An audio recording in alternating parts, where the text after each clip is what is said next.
लीजिए, इससे पहले आप रीजनिंग में पढ़े होंगे और आज आप रीजनिंग में दिशा ज्ञान परीक्षण डायरेक्शन टेस्ट के बारे में आपको पढ़ना होगा। और दिशा ज्ञान परीक्षण पर आधारित प्रश्न जो हैं कई तरीकों से हल किए जाते हैं और कई स्थितियां होती हैं जिसमें यात्रा की दिशा ज्ञात करना, जब प्रारंभ की दिशा दी गई हो और प्रारंभ की दिशा न दी गई हो, ये उसकी स्थितियां होती हैं, और यात्रा की दूरी ज्ञात करना। और ये प्रश्न जो आपको आज वीडियो में मिलेगा, ये प्रश्न व्यक्तियों अथवा वस्तुओं की सापेक्षिक स्थिति ज्ञात करना, इसके आधार पर आधारित प्रश्न आपको है। जैसा कि प्रश्न आपका दिया गया है, y पूर्व में है x के, जो कि z के उत्तर में है। यदि p दक्षिण में है z के, तो y के संदर्भ में p किस दिशा में है। इससे पहले मैं आपको बता दूं कि यदि ये वीडियो आपको पसंद आई हो तो वीडियो को सब्सक्राइब अवश्य करें। और ये भी मैं बता दूं कि हमारे यहाँ गणित, विज्ञान, अंग्रेजी कक्षा 9, 10, 11, 12 के अतिरिक्त bank, SSC, railway, police, TET, CTET, air force, navy इत्यादि की भी कक्षाएँ चलाई जाती हैं।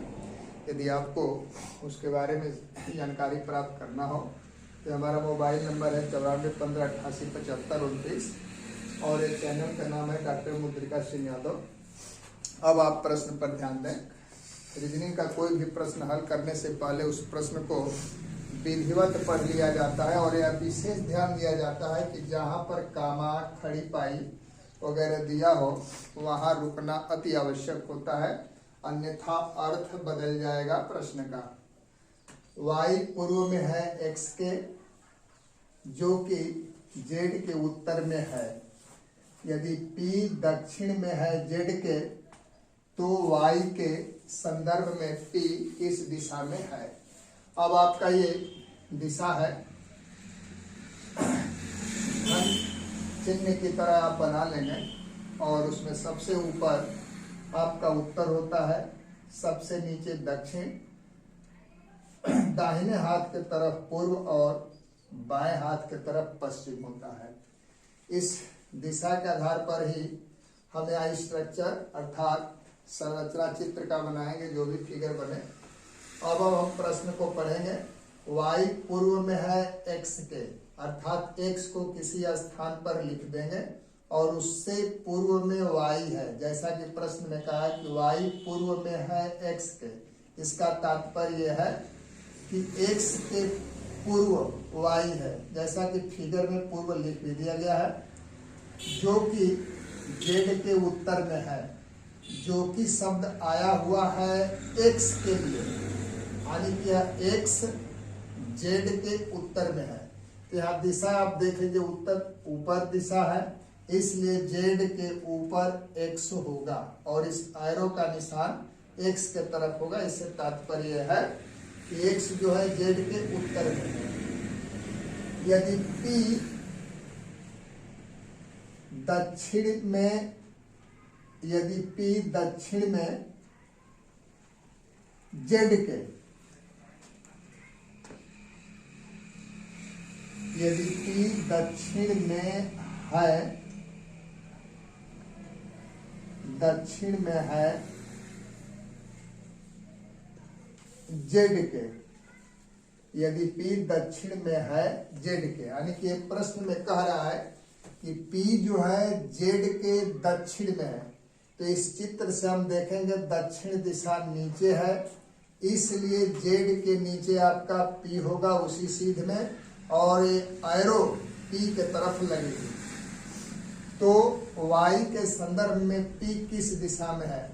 अब इसको हम मिला देंगे y और p, तो कह रहा है प्रश्न में कि y के संदर्भ में p किस दिशा में, अर्थात y से ये p किस दिशा में है। तो ये आप देख लीजिए, यहाँ से दक्षिण पश्चिम, अर्थात y के संदर्भ में, अर्थात चित्र के अनुसार y के संदर्भ में p दक्षिण पश्चिम दिशा में है। अतः आपका ऑप्शन सी सही होगा। पुनः आप ध्यान दीजिए, प्रश्न को अच्छी तरह से पढ़ते हैं और जहाँ कामा और खड़ी पाई दिया हुआ वहाँ अवश्य रुकेंगे, अन्यथा प्रश्न का अर्थ बदल जाएगा और उत्तर आपका सही तरीके से नहीं आ पाएगा। y पूर्व में है x के, इसका तात्पर्य है कि x के पूर्व y है, जो कि z के उत्तर में है। जो कि शब्द आया हुआ है x के लिए, अर्थात x जो है z के उत्तर में, तो इस दिशा में उत्तर ऊपर है, इसलिए z से ऊपर x होगा। यदि p दक्षिण में है z के, ये p जो है z के दक्षिण में, अर्थात दक्षिण दिशा नीचे है, तो z के नीचे आपका p होगा। तो y के संदर्भ में p इस दिशा में है, यानी कि y से ये p की दिशा क्या है, तो ये तिर्यक है। यहाँ तिर्यक आप खींच लेंगे, देख लेंगे, ये दक्षिण और पश्चिम दिशा होगी ऐसी तिर्यक। इसलिए चित्र के अनुसार